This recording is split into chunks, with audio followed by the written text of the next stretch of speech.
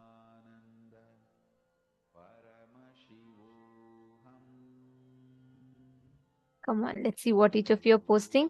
Okay, I see a lot of answers actually. I see many of you have posted different parts. You should, some of you have given me a multiple choice questions. You should not list all the organs of the body. You should just list one, what the third eye shows. I think this logic always trains us to have backups, right? So we say, oh, stomach. If not stomach, let me put liver. If not liver, let me put kidney. If not kidney, let me put legs. Just put one and start. It's okay even if you manifest wrong. See, you're not going to get pass certificate if you manifest correctly. You're not going to be failed and demoted if you get a wrong answer.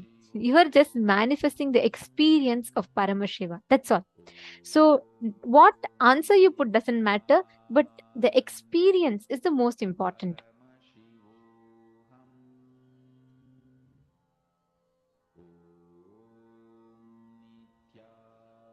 All right. Now let us verify this answer. This particular plant that we projected to you all is a medicinal plant which works on the skin. This is tea tree. So this tea tree, we see that mainly it is given for essential oil, and predominantly it's used for skin and hair. These are the main two organs that this works on. So this is the answer. This is the tea tree plant.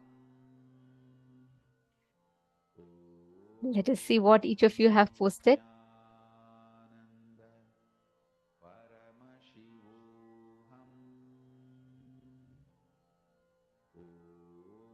Ma Jayanti Kanagaratnam, your answer is correct. You have manifested, Ma. And okay, now see, you should always post it before we project the answer. That's the way we can verify it properly. So I always request all of you to please post it right before the answer, right before we project the answer to all of you. Okay, shall we all do one more round? See, just sit. All of you just sit now and connect to Swamiji. We are going to do it as fast rounds. Just connect to Swamiji and let Swamiji reveal to you. Sometimes you'll actually feel the organ. Sometimes it'll appear in your third eye. Whatever is coming to you, just type it. Okay? Do not type a lot. Just be fast. It can be any organ. So whatever is coming to you in your third eye, just post it. Swamiji will actually show to you. First time Swamiji initiated us this like early morning in Brahma Muhurta time only in courtyard. And I remember as Swamiji called all the Gurukul kids, we were all in yoga. And suddenly Swamiji called us and Swamiji said that, you remember, I see Maviraja nodding, yes, it's full excitement. Do you remember Maviraja? It was actually like early in the morning, Brahma Muhurta time. And then Swamiji had called us to the courtyard. Swamiji initiated us to this power. And like just Swamiji did the initiation and said, come on now, all you guys. We didn't have any like practice time, nothing like that. Swamiji directly called the Nithyananda Yogam participants who were there and said, now my kids will start doing, all of you test them. So we all had like the doctors, especially the doctor devotees were all called and they got some medicines, etc. And they'll just show us a tablet, like a white tablet. Then why are we like, we won't know anything from it. You're supposed to keep it in your hand and or see it, and then we'll be able to just exactly see what are the ingredients that are there in it. What is the medicine used for? Everything. So that is the power, same power now all of us are going to be manifesting. Sit with you. Just remember the powerful cognition Swamiji revealed to us yesterday. And sit with that, and whatever Swamiji reveals to you in your third eye, you should start writing it. From as your parallel universe energy triggers, Swamiji is going to be revealing the answers to you. It is your own future self revealing to the deluded past part of you. So it is your own future self, meaning when Swamiji is saying that he is our future self means what? You can't have self-doubt anymore, because it's rest assured that he is your future. Means you are going to realize your Paramashiva. Even when we are deluded, we are Paramashiva. You don't need to even realize it. That's the thing right now. You don't even need to tell yourself, oh my God, I had to realize it. Let me sit and contemplate that Pramarakita Nyaya, they say. Like how a bee sits and keeps on with this humming. It can transform a worm into a bee. It's called as Pramarakita Nyaya in Hinduism. But you don't need that Pramarakita Nyaya. It is like just Swamiji has transmitted it already. He has clearly told us like how that in that movie Interstellar, in that climax scene, how Cooper, the future Cooper, is giving the message to the past Cooper. Same way, the future part of us, future enlightened part of us, is giving the message to the past deluded part of us. Understand, sit with that cognition, and just like that, you will get the answers now. Let us start. Please sit, chant the Mahavakya. Request Swamiji to reveal what exactly is the target organ here. Nithyananda Paramashivoham. Om Nithyananda Paramashivoham. Om Nithyananda Paramashivoham. Om Nithyananda Paramashivoham. Om Nithyananda Paramashivoham. Om Nithyananda Paramashivoham. Om Nithyananda Paramashivoham. Om Nithyananda Paramashivoham. Om Nithyananda Paramashivoham. Om Nithyananda Paramashivoham. Om Nithyananda Paramashivoham. Om Nithyananda Paramashivoham. Om Nithyananda Paramashivoham. Om Nithyananda Paramashivoham. Mahavagya, spiritual lullaby for Samadhi, and Suprabhatam, wake up call, wake up song for Paramashiva. This Mahavagya is spiritual lullaby for you to fall into Samadhi. Suprabhatam, wake up song for Paramashiva to wake up in you. Just remember this one powerful cognition. This Mahavagya puts me in Samadhi. This is spiritual lullaby for Samadhi, and Suprabhatam, wake up song for Paramashiva in me.